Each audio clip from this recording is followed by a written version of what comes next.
Tout là-haut, sur le mont Olympe, vivaient les dieux et les déesses les plus puissants, mais leur règne n'a pas toujours été assuré.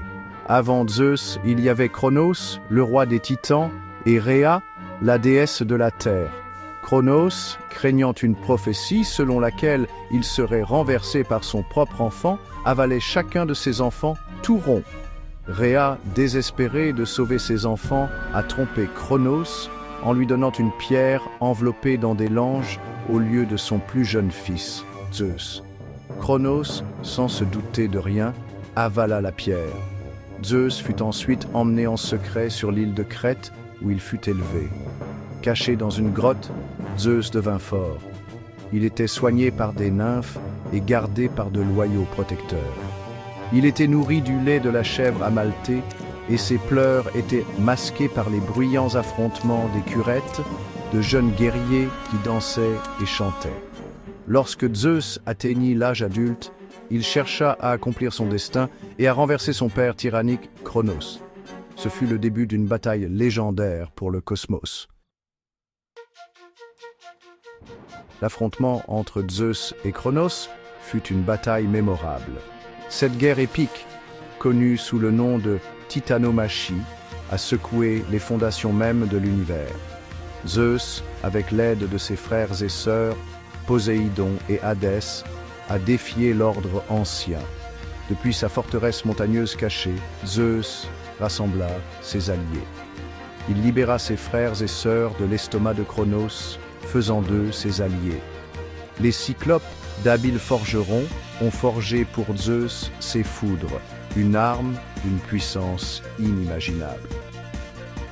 La guerre fit rage pendant 10 longues années. Les titans menés par Cronos se sont battus férocement, mais Zeus et ses frères et sœurs étaient implacables. La terre tremblait sous le poids de leur lutte, le ciel crépitait d'éclairs, et les mers étaient agitées. Finalement, avec un rugissement puissant et un éclair aveuglant, Zeus frappa Cronos. Les titans furent vaincus et bannis dans les profondeurs du Tartare, un abîme sombre et lugubre.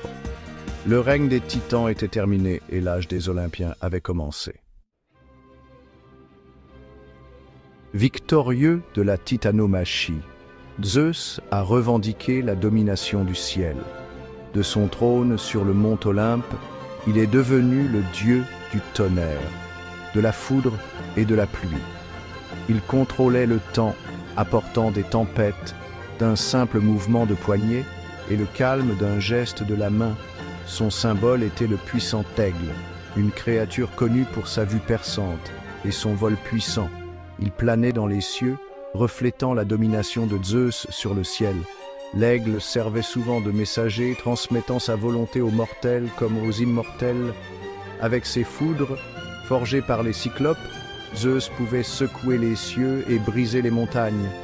Ces foudres, imprégnées de son immense pouvoir, sont devenues un symbole de son autorité et de sa capacité à maintenir l'ordre dans l'univers. Son pouvoir, cependant, ne se limitait pas au domaine physique. Zeus était aussi le dieu de la justice, de la loi et de l'ordre. Il maintenait l'équilibre dans le monde, garantissait l'équité et punissait ceux qui rompaient les serments ou commettèrent des crimes. Section 4. Souverain des Olympiens. En tant que roi des dieux, Zeus régnait sur les 12 Olympiens qui résidaient sur le mont Olympe. Il était le plus puissant d'entre eux, chargé de maintenir l'ordre et l'harmonie au sein de sa famille, souvent querelleuse. Il était le protecteur des serments, de l'hospitalité et des suppliants. Il présidait les conseils, réglait les différends et rendait la justice avec impartialité. Sa parole était loi et ses décisions, parfois contestées, étaient en fin de compte définitives. Sa reine, Héra, déesse du mariage et des femmes, était souvent en désaccord avec lui, notamment en raison de ses nombreuses aventures. Pourtant, leur union représentait le lien sacré du mariage et la stabilité de la famille. Le règne de Zeus, bien que non sans défi, a apporté une période de paix et de prospérité relative. Il a établi un nouvel ordre, un ordre où la raison et la justice prévalaient.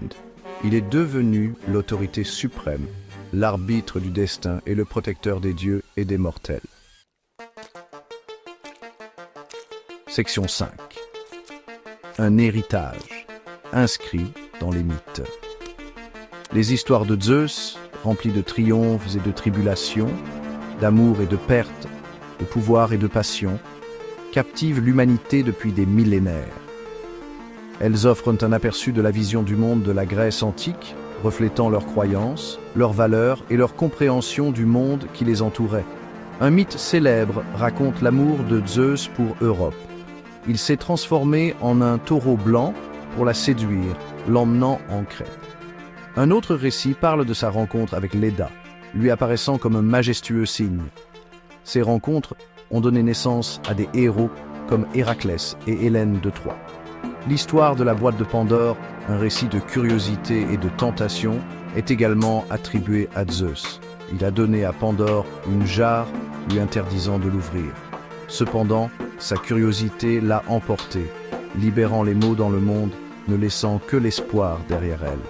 À travers ces mythes, l'influence de Zeus sur l'histoire, la culture et l'imagination humaine devient indéniable. Il nous rappelle le pouvoir durable des histoires, leur capacité à transcender le temps et à nous connecter au passé antique et aux questions éternelles de la place de l'humanité dans le cosmos.